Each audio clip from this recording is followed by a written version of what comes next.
كوكو الغزالات ديالي، شخباركم؟ لاباس عليكم؟ نتمنى ان شاء الله تكونوا على خير وبخير في صحه جيده، ومبروك علينا مره واحده اخرى الربح ديال المغرب ان شاء الله. الله يكمل باقي المباريات كلها على خير وبخير.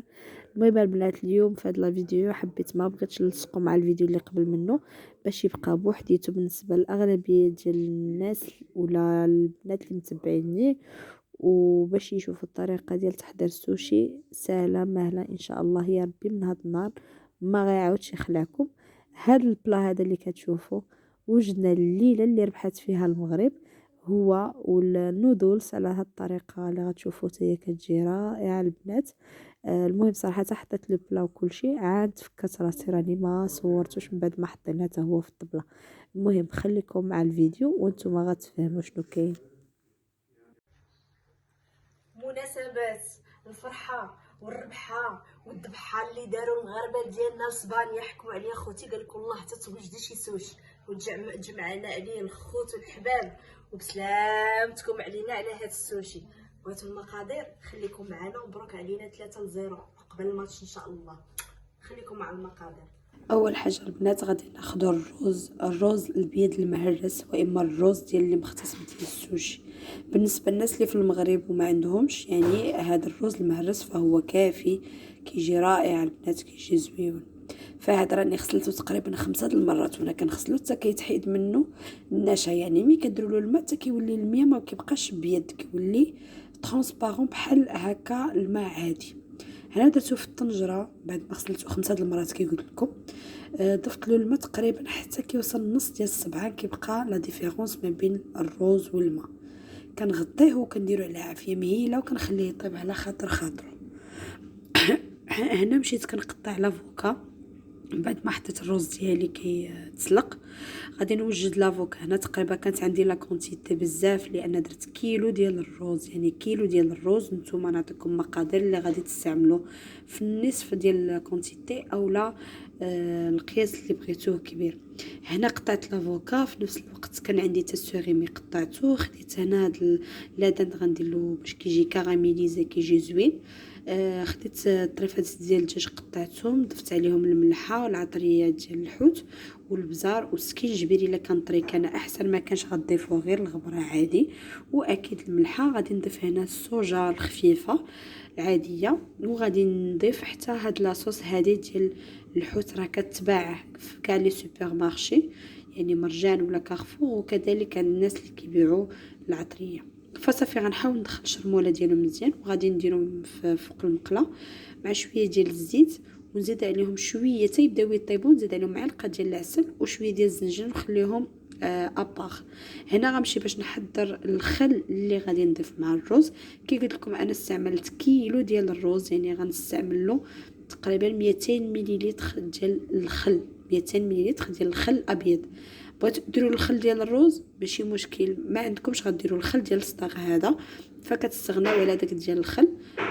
هذا اقتصادي او ميم طون حتى هو كيجيك نفس لوكو. فصافي هنايا درت تقريبا 5 غرام ديال الملحه، ضربتها في جوج يعني 10 غرام ديال الملحه، وضفت نص كاس ديال العنبه ديال السكر سنيده. هنا من بعد ما تسلق لي الرز درته في الثلاجه يبرد شويه، ولكن واخا هكاك راه باقي فيه شويه سخونيه داخل، يعني ملي كندير يدي داخل باقيش هاد السخونيه.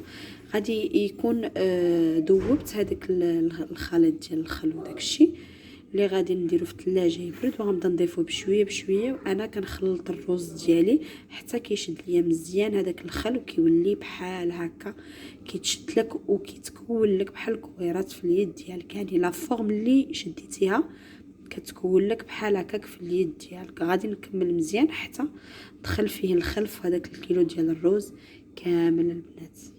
وهكا كيف كما كتلاحظوا يعني النتيجه النهائيه هو كيبان لك بحال اللي معصد، ولكن هو راه ماشي معصد، بالعكس راه هو كيولي الروز هكا. وراه كنأكد لكم بان هذا الروز راه بحالو بحال الرز السوشي اللي مختص بالسوشي. المهم لافوكا هنا نقيتها قطعتها كي قلت لكم في الاول. هنا بالنسبه للادان انا راه قسمته على نص النص، هو اللي خدمت معاكم في الاول اللي كاراميليزيتو، والنص الاخر غادي نخليه باش تصاوب النودلز. كذلك الكروفيت حتى هو نقيته، درت له الملحه والبزار والصوجا وهذاك لاصوص ديال الحوت اللي وريتكم في الاول. صراحه انا هذيك ما كنستغناش عليها حيت كنستعملها بزاف بزاف. صافي هنا مشيت باش نقطع داك الخضر ديال النودلز ديالنا. كتلاحظوا معايا هنا عندي بصيله. صراحه الطريقه ديال الاخت ديالي فايته كنصاوبته لنا وكيجي روعه البنات، كيجي غزال. المهم هنا كتاخد خيزو كتقطعو طريفات رقاق. انا نوريكم الشكل. الفلفل الالوان اللي عندكم، خضار صفر احمر، والبصله ولا كورجيت يعني القرعه حتى هي. صافي هنايا غادي تا كتجمع الخضر كامله وكطيبها كامله. ولكن هنا النودلز باش كيعجبوك ما كتكونش فيهم الخضره طيبة كلها 100%، يعني كتكون الدنتي كيخلاوها الطاليانيين، يعني كتعضى كتحس بها ديك الخضره. المهم هنا كنديروا السكينجبير الا كان طري كيف ديما كنقول لكم يكون احسن ما كانش غبره. البزار الملحه وكندير لي صوص. لاصوص صوجا ولا صوص الاخرى ديال الحوت. وكاينه لاصوص الاخرى انا غادي نوريها لكم اللي هي اللي كيجي بها الجديد وكيجي بها زوين. انا غنوريها لكم في الاخر حيت دابا حاليا نسات ليا السميه ديالها. المهم لاصوص اللي كتكون حلوه كتجي حلوه الا ما كانتش هذيك لاصوص فتا كطيب تا كيطيب كلشي. وعند تزيدي عليها معلقه كبيره ديال العسل كيف ما زدت مع لادانت اللي قطعته شرائح. وفي نفس الوقت الكروفيت ديالي درته في مقله ودرت عليه يطيب حتى هو بشويه ديال الزويته وصافي. وداكشي من بعد ما طاب كنحطو في طبيصل كنخلي عندي كلشي باش يبرد ويشد راسو باش الورقه السوشي ما تقطعليش. هنا راني زدت حتى لادان. غنزيد لها هي شويه ديال الملحه وشويه ديال البزار وكنزيد عليها حتى هي شويه ديال هذيك الصوجا. هنا راه التليفون ديالي مشى له الفلاش لان كان غادي ديشارجي ليا. وهكاك وكملت معكم لا فيديو لان النهار كامل وانا خدامه بالتليفون. وصافي انا غنخلط كل شيء وغندير له الزيت وغادي نخليه على عافيه باش يطيب. وهنا بديت معكم. سمحوا لي لان راه الصوت كنبرك عليه باش يتسمع. خديت الورقه ديال النوري. المهم البنات واحد النصيحه من عندي ليكم، من الاحسن من الاحسن خذوا ورقه النوري اللي تكون سوداء حيت كاينه حتى الخضره ما زويناش ما زويناش. هاد المره للاسف طحت فيا وانا ما كنتش عارفاها، يعني حتى جيت للدار عاد لقيت راسي خديت الخضره. المهم كي كتلاحظوا انا شديت ورق النوري كندير فيه الرز كنفزك يدي بالماء مزيان وكنضغط عليه بشويه بشويه كنخلي الجوانب التحتانيه شويه اللي ما فيهمش الرز.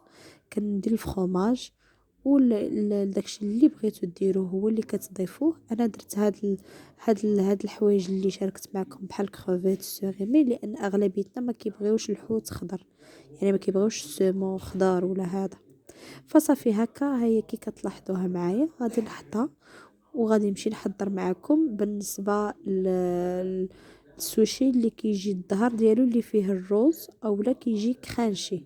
فهنا كان ديما البنات كتشدي الورقه الحرشه هي اللي كتحطي فوق منها الروز لان فيها ورقه بيضاء والفصل الاخر فيها ورقه حرشه. كنمشي على الطريقه هذه حتى كتكملي الروز كامل في الجوانب ديالو وفي الوسط ما تبقاش شي بلاصه فارغه. وهنا من بعد عاد كندير العماره اللي نتوما بغيتوها والطريقه اللي بغيتوها. بالنسبه كي قلت لكم ضروري ما تفزكي يدك بشويه الماء عاد كتهزي الروز ولكن ما تفزكيش الورقه بالماء باش ما تقطعش لك وتلقايها مع صعوبه. هنا البنات راني في الدار عند الوالده ديالي كيف ما شفتوا الفيديو اللي قبل البنات اللي متبعيني، يعني تا هاد الورقه ديال اللي خدمت بها السوشي ماشي بروفيسيونيل. انا عندي في الدار ديال السوشي بالضبط هذه وحده اخرى، يعني هذه عادي اللي كيحطوا عليها استعملتها باش خفت عليا غتلقاوني معانكشه معاها. المهم هنا من بعد ما سالينا الرز درتو قلبته على الظهر ديالو وصافي. هنا كنضيف الفخوماج. هنا كيبقى لكم اختياري اما الفخوماج كتدهنوه ما كيجيش باين 100% يعني مزيان في ملي كتقطعو، سينو كتديروه غير بالطول يعني باش كيجي شويه مهزوز. هنا انا كلهم صراحه خدمت بهم بلافوكا والعماره الاخرى اللي كتبقى مبدله، يعني درت ديال الطون درت ديال الكروفيت ودرت ديال الدجاج كاراميليزي ودرت ديال السوغيمي. واغلبيه اللي كنديرهم كرانش وكيجيو مقليين روعه عندك هما ديال الطون وديال الكروفيت.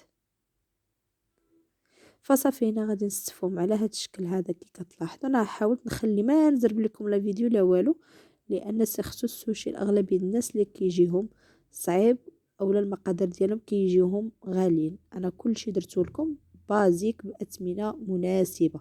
فصافي هنا كي كتلاحظوا يعني راه انا عنكشاتني القصبه هذه اللي انا خدمت بها، عصباتني، ولكن المهم حاولت انني نكمل لكم بها لا فيديو. فصافي هنا غادي نحضر معكم هذه. كي كتلاحظوا هي غتبان لكم كي جات من الفوق. هذه حاله ساهل مهل، يعني ملي كتبغيو تقليوها كنشد بيضه كطر بها مزيان وعفوا. وكيكون عندك لا شابلور دايره في الطبيص الاخرى كترقديها في البيض، ماشي كترقديه، كتغطسيها في البيض هكا وتقلبيها ادغوات اكوش، ومن بعد كتحشيها في لا شابلور، كتكون الزيت سخونه وكتقليها. وصافي كيكونوا ها هما واجدين معك. ملي كيبداو يتحمروا في الاطراف صافي كتقلبيها هكا وهكا. وهنا رجع معكم النودلز ديالنا. صافي هنا من بعد ما طابوا نزيد لهم الكروفيت اللي تا هو درت له الملحه والبزار والصوجه وهذيك لاصوص. بالنسبه لاصوص الحلوه هي سميتها لاصوص ترياكي كي معروفه. هنا بالنسبه لي بات انا درت غير هاد الفوزيلي هادو، ما عرفتش كيسميوهم هنا في المغرب. من بعد ما سلقتهم هما اللي ضفتهم. انا كيبقى لكم اختيار البنات. هنا ضفتهم حتى درت الكروفيت هنا كنت باقا ما طيبتوش، يعني غير لحتو لان الكروفيت باش ما يجيش يقصاح. عاد شعلت العافيه وبديت نحرك بالمعلقه من الفوق لتحت الفوق لتحت. ها هي لاصوص ترياكي هي هذه البنات، كتجي لا طيبه حلوه. فصافي هنايا شعلت لها البوطه كي قلت لكم، غادي نبدا نحرك فيها من الفوق لتحت الفوق لتحت حتى تشد ليا الشرموله ديالها مزيان مزيان مزيان. ومنها هذاك الكروفيت كيطيب لي غير بالسخونيه وصافي، ولي بات كتعاود تسخن. وغادي نغطيها. هنا البنات باش تقتلوها يعني تجيكم زوينه، انا كنشد فحمه، نسيت ما وريتها لكمش فحمه، يعني فاخره صغيره بحال داك فاخر الشيشه، كنديرو في الطبيسين بعد ما كنشعلها مزيان وكنحطها في الوسط في هذاك لو بلا بعد ما كنسخنو يسخن، وكنغطيه بالغلاقه وكنخليه. وهنا رجعت معكم بعد ما حضرت هذاك لي سوشي كاملين.